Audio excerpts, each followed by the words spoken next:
ഞാൻ പോട്ടെ.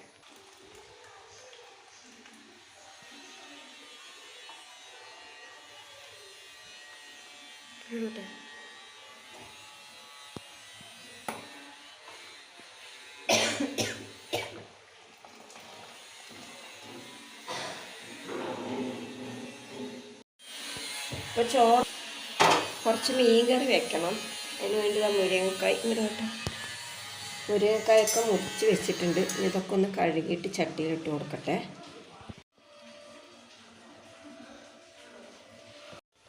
അപ്പോൾ പനിയൊന്നും ശരിക്കും മാറിയിട്ടൊന്നുമില്ല കേട്ടോ. പനി മാറി, ചുമ മാറുന്നില്ല. ചുമ, തലവേദന അത് മാറുന്നില്ല. അപ്പോൾ എല്ലാവർക്കും ഇവിടെ പനിയാണ് കേട്ടോ. അപ്പോൾ ഇക്കാക്കും പനിയാണ്. അപ്പോൾ കുട്ടികളുടെ പനിയൊക്കെ ഒരുവിധം ഭേദമായി. അപ്പോൾ ആദ്യം എനിക്കും ചുമ ശരിക്കും അങ്ങോട്ട് മാറിയിട്ടില്ല കേട്ടോ. അപ്പോൾ കഞ്ഞി കുടിച്ച് എല്ലാവർക്കും ഇവിടെ മതിയായി. ഇപ്പം എന്തായാലും ഇത്തിരി ചോറുണ്ടാക്കാൻ വേണ്ടിയിട്ടാണ്. അങ്ങനെ ഇതാ ചോറൊക്കെ വെച്ച് വാർത്തൊക്കെ വെച്ചതാണ് കേട്ടോ.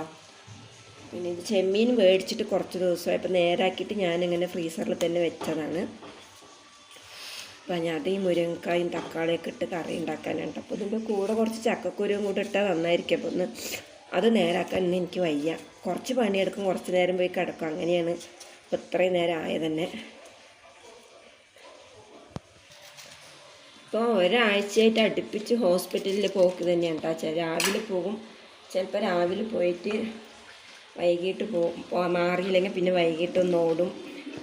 ഇനിയിപ്പോൾ എന്തായാലും ഇന്ന് ഒരു ഡോക്ടറിനെ ഏതെങ്കിലും ഒരു പ്രൈവറ്റ് ആശുപത്രിയിൽ പോയി ഒരു ഡോക്ടറെ കാണുക തന്നെ വേണം. ചുമ നിൽക്കണമെങ്കിൽ രാത്രിയൊക്കെ എണീറ്റിരുന്ന് ചുമയാണ് കേട്ടോ. തൊണ്ട അങ്ങനെ കുത്തിയിട്ടാണ് ചുമക്കുന്നത്. പിന്നെ തേങ്ങൻ്റെ കൂടെ തന്നെ മുളകും മല്ലിയും മഞ്ഞളും കുറച്ച് പെരിഞ്ചീരകവും ഒക്കെ കൂടിയിട്ട് അരച്ചതാണ് കേട്ടോ. അപ്പോൾ അത് അരപ്പം കൂടെ ഒഴിച്ച് കൊടുക്കുന്നുണ്ട്. വെള്ളമൊക്കെ ഒഴിച്ച് കൊടുക്കുക, ആവശ്യത്തിനുള്ള ഉപ്പും കൂടെ ഇടാം. അപ്പോൾ ചെമ്മീൻ കറിയും വെച്ച് ഇത്തിരി പയറുപ്പേരി ഉണ്ടാക്കാമെന്ന് വിചാരിച്ചിട്ടാണ്. ഇനി പയറുപ്പേരി ഉണ്ടാക്കാമെന്ന് എനിക്ക് വയ്യ. കറി മാത്രം വെച്ചിട്ട് ഞാൻ പോയി കിടക്കാനാണ്.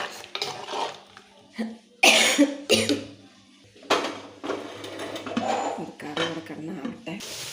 അപ്പോൾ എനിക്ക് പയറുപ്പേരി ഒന്നും വെക്കാൻ തീരെ വയ്യാട്ടോ. ഞാനിത് അങ്ങനെ എടുത്ത് ഫ്രിഡ്ജിൽ വെക്കാൻ പോവാണ്. വലിച്ചു കിടക്കുമ്പോൾ ഓരോരുത്തർക്കും ഓരോ തോന്നലാണ് കേട്ടോ. രാവിലെ പറഞ്ഞു അവിടെ കഞ്ഞി വേണം, കഞ്ഞി ഉണ്ടാക്കുന്നു. എന്നിട്ട് ഞാൻ കുറച്ച് കഞ്ഞി വേണം ഉണ്ടാക്കിയിട്ടാണ്. കുറച്ച് കഞ്ഞി ഉണ്ടാക്കി. അപ്പോൾ കഞ്ഞി കുടിക്കാതിരുന്നപ്പോൾ കുടിച്ചപ്പോൾ കഞ്ഞി വേണ്ട, അത് ഇഷ്ടപ്പെടുന്നില്ല. എന്തെങ്കിലും ചോറും കറിയൊക്കെ കഴിക്കാനാണ് തോന്നുന്നത് കേട്ടോ. അപ്പോൾ പനിച്ച് കഴിഞ്ഞാൽ അവർക്കൊക്കെ കിടന്നവിടെ കിടന്നിട്ട് അവിടെ പറഞ്ഞാൽ മതി. നമ്മൾക്കും തീരെ വയ്യാണ്ടിരിക്കുമ്പോൾ എല്ലാം കൂടെ ചെയ്യാൻ നമുക്കും ആവുന്നില്ല. ഇന്നിപ്പോൾ ഇത് ഞാൻ നേരെ എടുത്ത് ഫ്രിഡ്ജിൽ തന്നെ കേട്ടട്ടെ.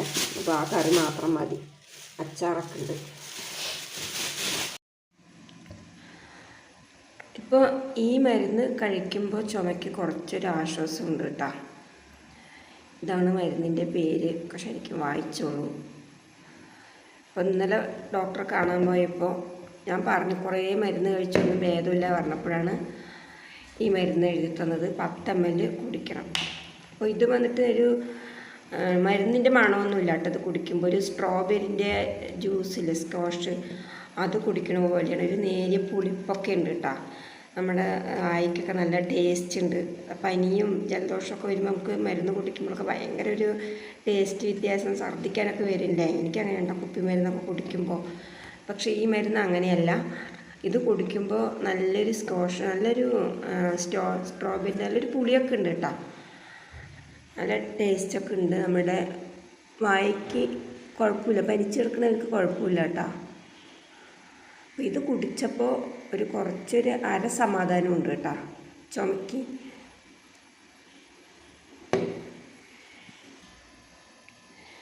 അപ്പോൾ ഇതാണ് കേട്ടോ മരുന്ന്. ഇനിയിപ്പോൾ ഞാനിത് കുടിക്കണമെന്ന് പറഞ്ഞിട്ട് നിങ്ങൾ ഇങ്ങനെയുള്ളതൊന്നും വാങ്ങി കുടിക്കാൻ നിൽക്കണ്ട. ഓരോരുത്തരുടെ ശരീരപ്രവൃത്തിക്ക് അനുസരിച്ചിട്ടല്ല, ആരോഗ്യത്തിനനുസരിച്ചിട്ടല്ല മരുന്ന് എഴുതുക അല്ലേ ഡോക്ടർമാർ. ഞാൻ കുറേ മരുന്നുകൾ കഴിച്ചിട്ട് മാറാണ്ടായപ്പോൾ പിന്നെ ഡോക്ടറൊക്കെ ഒന്ന് നല്ലോണം ചെക്ക് ചെയ്തിട്ടാണ് പിന്നെ ഈ മരുന്ന് എഴുതി തന്നത്. പിന്നെ വേറൊരു മരുന്നും കൂടെ ഡോക്ടർ പറഞ്ഞിട്ടുണ്ട്. അത് ഞാൻ ആ മരുന്ന് ഉണ്ടാക്കുന്ന സമയത്ത് വീഡിയോ ഇടാം കേട്ടോ. പിന്നെ ഡോക്ടർ എനിക്ക് പറഞ്ഞു തന്ന ഒരു മരുന്നാണ് കേട്ടോ ഇത്. അപ്പോൾ ഡോക്ടർക്ക് ഇതുപോലെ നല്ല ചുമയൊക്കെ ഉണ്ടായിരുന്നു. എത്ര മരുന്ന് കഴിച്ചിട്ടൊന്നും മാറിയിരുന്നില്ല. ആ സമയത്ത് ഡോക്ടറിന് പരിചയമുള്ള ഒരാൾ പറഞ്ഞു കൊടുത്തതാണെന്ന് പറഞ്ഞിട്ട് അപ്പോൾ ഇതിപ്പോൾ നമ്മുടെ വീട്ടിലുള്ള അമ്മമാർക്കൊക്കെ അറിയായിരിക്കും. അപ്പോൾ ഞാനത് എനിക്ക് പറഞ്ഞു തന്നിട്ട് ഞാനത് ചെയ്യുമ്പോൾ അത് നിങ്ങൾക്കും കൂടെ ഒന്ന് പറയണം കേട്ടോ, അറിയാത്തവരുണ്ടെങ്കിലോ ഒന്ന് കരുതിയിട്ട്. അപ്പോൾ ഇത് വന്നിട്ട് പനങ്കൽക്കുണ്ട്, പിന്നെ ഇത് നല്ല ജീരകം കേട്ടോ, പെരിഞ്ജീരകമല്ല നല്ല ജീരകം, പിന്നെ ഇത് കുരുമുളക് കേട്ടോ. അപ്പോൾ ഇത് മൂന്നും കൂടി പൊടിച്ചിട്ട് ഈ പൊടി ഇടയ്ക്കിടയ്ക്ക് ഇങ്ങനെ വായിലിട്ടാൽ മതി. ഇതിൻ്റെ ഒരു എരിവൊക്കെ തട്ടുമ്പോൾ കുറച്ചും കൂടി ഒരു ചുമയ്ക്ക് സമാധാനം ഉണ്ടാകും പറഞ്ഞു കേട്ടോ. ഡോക്ടർ എഴുതി തന്ന മരുന്നും കഴിക്കാൻ പറഞ്ഞിട്ടുണ്ട്. ഇത് ഈ പൊടി കഴിക്കുന്നത് കൊണ്ട് മരുന്ന് ഒഴിവാക്കരുത്, ആ മരുന്നും കഴിക്കണം, കൂടെ തന്നെ ഇതും കഴിച്ചോളൂ എന്ന് പറഞ്ഞു. അപ്പോൾ ഞാൻ ഇതുപോലെ ഇത് പൊടിക്കാൻ പോവുകയാണ്. അപ്പോൾ ഞാൻ എൻ്റെ ഉമ്മാനോട് ഇന്നലെ ഇങ്ങനെ ഈ കാര്യം പറഞ്ഞു. അപ്പോൾ ഉമ്മ പറഞ്ഞു അങ്ങനെ ചെയ്യാം, അതിൻ്റെ കൂടെ വേണമെങ്കിൽ കുറച്ച് തിപ്പിലി ഉണ്ടല്ലോ, ചിലവർക്കത് പറഞ്ഞാൽ മനസ്സിലാവില്ല, ചിലർക്ക് അറിയും തിപ്പിലി ഇട്ടാ, അപ്പോൾ അതും കൂടെ ഉണ്ടെങ്കിൽ പൊടിച്ചാൽ നന്നായിരിക്കും എന്ന് പറഞ്ഞു. അപ്പോൾ ഇവിടെ തിപ്പിലിയൊന്നുമില്ല, അതൊക്കെ ഈ പ്രസവിച്ച് കിടക്കുന്ന അവിടെ ഈ പ്രസവരക്ഷാ മരുന്നിലൊക്കെ ഇടുന്ന ഒരു സംഭവമാണ്. അപ്പോൾ തിപ്പിലിയൊന്നുമില്ല. ഞാൻ പിന്നെ ഇതിന് വേണ്ടി അത് മേടിക്കേണ്ടതെന്ന് വെച്ചിട്ടത് മേടിച്ചതുമില്ല കേട്ടോ. അപ്പോൾ തൽക്കാലം ഞാനിതാ പനങ്കൽക്കുണ്ട്, പിന്നെ നല്ല ജീരകം, കുരുമുളക് കേട്ടോ. ഇത് ചൂടാക്കണമൊന്നുമില്ല, ഇത് നല്ലപോലെ ഒന്ന് പൊടിച്ചെടുക്കാനാണ്. എന്നിട്ട് കുറേശ്ശെ വായിലിടുക. പിന്നെ നമുക്ക് ഇംഗ്ലീഷ് മരുന്ന് ഉണ്ട്, അതും കഴിക്കുന്നുണ്ട്, കൂടെ ഇതും വേണം കേട്ടോ. അതുകൊണ്ടാണ് ഇപ്പോൾ ഇങ്ങനത്തെ ചുമ വന്നാൽ പെട്ടെന്നൊന്നും മാറില്ല എന്നാണ് ഡോക്ടറും പറയുന്നത്. അപ്പോൾ ഡോക്ടർ തന്ന മരുന്ന് ഒരാഴ്ച കഴിച്ചിട്ട് മാറിയില്ലെങ്കിൽ പിന്നെ ഞാൻ ബ്ലഡ് ടെസ്റ്റൊക്കെ എടുത്തിട്ട് പോകാൻ പറഞ്ഞിട്ടുണ്ട്. അപ്പോൾ എന്തായാലും ആ മരുന്നിലൂടെ തന്നെ ഒക്കെ മാറട്ടെ അല്ലേ. അപ്പോൾ ഞാൻ എന്തായാലും ഇത് മിക്സിൻ്റെ ജാറിലിട്ടിട്ട് ഇതൊന്ന് പൊടിച്ചെടുക്കട്ടെ. ഞാനിപ്പോൾ നല്ലപോലെ പൊടിച്ചെടുത്തിട്ടുണ്ട് കേട്ടോ. അപ്പോൾ നമ്മുടെ മിക്സിൻ്റെ ജാറിൽ ഒട്ടും വെള്ളമായി ഒന്നും പാടില്ല കേട്ടോ, നല്ലപോലെ തുടച്ചിട്ട് വേണം എടുക്കാൻ.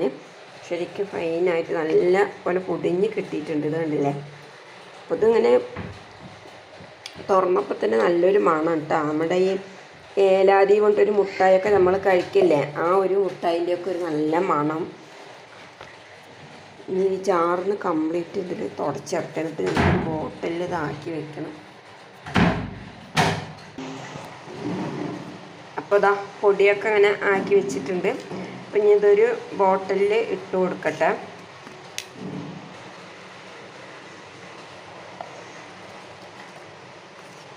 അപ്പം എന്നോട് ഡോക്ടർ എന്താണറിയാം പറഞ്ഞത്, ഇപ്പോൾ ഇങ്ങനെ മരുന്ന് കഴിച്ചത് കൊണ്ട് മാത്രം ചുമ ഭേദമാകണമെന്നില്ല, നല്ലപോലെ ബോഡിക്ക് റെസ്റ്റ് കൊടുക്കുക, നല്ലപോലെ റെസ്റ്റ് എടുക്കണം. ഒരുപാട് ഭാരിച്ച പണികൾ നമ്മൾ ചെയ്യാൻ പാടില്ല. പ്രത്യേകിച്ച് നമ്മളെ വീട്ടമ്മമാർ എന്തെങ്കിലുമൊക്കെ ഒരു അസുഖം വന്ന് കുറച്ചൊന്ന് ഭേദമായി എന്ന് തോന്നുമ്പോഴേക്കും തന്നെ നമ്മൾ വാരി വലിച്ച് ചെയ്യാൻ പെൻഡിങ്ങിലിട്ട എല്ലാ പണികളും നമ്മൾ ഒരുമിച്ച് അങ്ങോട്ട് ചെയ്യല്ലേ. അത് എല്ലാ വീട്ടമ്മമാർക്കും ഉള്ളൊരു സ്വഭാവം തന്നെയാണ്, ഞാനും അങ്ങനെ തന്നെയാണ് കേട്ടോ. അപ്പോൾ മില്ലാന്നൊക്കെ ഞാനൊരു കുറച്ച് തലപൊന്തിച്ച് എണിച്ച് നടക്കാൻ തുടങ്ങിയപ്പോൾ കുറച്ച് തുണികൾ കഴുകാൻ ഒരുപാടുണ്ടായിരുന്നു. കഴുകലും അടിച്ചു പോരലും തുടക്കലും അങ്ങനെയുള്ള കുറേ പണികൾ വാരി വലിച്ചിട്ട് ഇങ്ങോട്ട് ചെയ്തു കേട്ടോ. അതിലാണ് എനിക്കന്ന് രാത്രി ഓവറായത് ചുമയൊക്കെ. അപ്പോൾ ഡോക്ടർ പറഞ്ഞത് കുറച്ച് നല്ലോണം റെസ്റ്റ് കൊടുക്കണം, വെയിറ്റുള്ളതൊന്നും തോക്കണ്ട, പിന്നെ ഒരുപാട് ഇങ്ങനെ തുണി അലക്കൽ ക്ലീനിങ് കാര്യങ്ങൾ അതൊക്കെ കുറച്ചൊന്ന് കുറേശ്ശായിട്ട് ചെയ്താൽ മതി. അങ്ങനെ ഒരുപാട് സ്ട്രെങ്ത്ത് ആക്കേണ്ട, ബോഡിക്ക് കുറച്ച് റെസ്റ്റൊക്കെ കിട്ടണം, അങ്ങനെയൊക്കെയാണ് കേട്ടോ ഡോക്ടർ പറഞ്ഞത്. അപ്പോൾ അത് പറഞ്ഞത് ശരി തന്നെയാണ്. അപ്പോൾ ഇങ്ങനെ ഈ ചുമയൊക്കെ വന്നു കഴിഞ്ഞാൽ മാറണമെങ്കിൽ ഈ മരുന്ന് കഴിക്കണതിന് കൂടെ തന്നെ നല്ലപോലെ ഒന്ന് റെസ്റ്റ് എടുക്കുകയും വേണമെന്ന് പറഞ്ഞിട്ടുണ്ട് കേട്ടോ.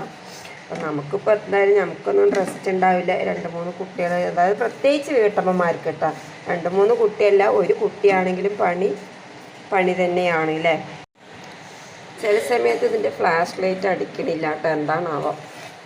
അപ്പോൾ വീഡിയോ ഒക്കെ ഒന്നൊരു ഡിമ്മായ പോലെ ഉണ്ടാവില്ലേ.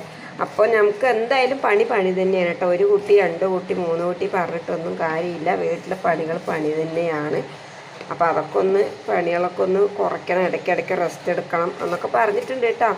പിന്നെ അതുപോലെയൊക്കെ എന്തായാലും ഒന്ന് ചെയ്ത് നോക്കണം. നമുക്ക് വഹിച്ചെങ്കിലല്ലേ നാളെ എണീറ്റ് നല്ലപോലെ പണിയെടുത്തിട്ടൊക്കെ നടക്കാൻ പറ്റുള്ളൂ അല്ലേ. ഇല്ലെങ്കിൽ നമ്മുടെ കാര്യം മക്കളുടെ കാര്യമൊക്കെ പോക്കന്നെ. അപ്പോൾ പൊടി അത്രയ്ക്ക് കിട്ടിയിട്ടുണ്ട് കേട്ടോ. അപ്പം ഇനി ഇത് ഇടയ്ക്കിടയ്ക്ക് കുറേശ്ശെ ഇങ്ങനെ വായിലിടുക. അപ്പോൾ ആർക്കെങ്കിലുമൊക്കെ ചുമയുണ്ടെങ്കിൽ, ചുമയൊന്നും മാറുന്നില്ലെങ്കിൽ മരുന്ന് ഇംഗ്ലീഷ് മരുന്നും കഴിച്ചോളൂ, ഇതുകൊണ്ട് മാത്രം മാറും എന്നൊന്നും ഞാൻ ഗ്യാരണ്ടി ഉറപ്പൊന്നും തരുന്നില്ല. അപ്പോൾ ഇതേപോലെ ചെറിയ പൊടിക്കൈകളൊക്കെ നമ്മുടെ വീട്ടിൽ ചെയ്ത് വെക്കുന്നത് നല്ലതാണ്, ഉപകരിക്കും. എന്തായാലും എനിക്കിപ്പോൾ കുറേശ്ശൊക്കെ ഞാൻ ഈ പൊടി ഇപ്പോൾ വായിലിട്ടപ്പോൾ തന്നെ എനിക്കൊരു ചെറിയൊരു സമാധാനമൊക്കെ ഉണ്ട് കേട്ടോ. ഞാനത് പൊടിച്ച് കഴിഞ്ഞതും കുറച്ചെടുത്ത് തൊണ്ടയ്ക്ക് വായിലിട്ടപ്പോൾ തൊണ്ടൻ്റെ അവിടെ ഒരു ചെറിയൊരു എരിവും അങ്ങനെയൊക്കെ കിട്ടിയിട്ടുണ്ട്.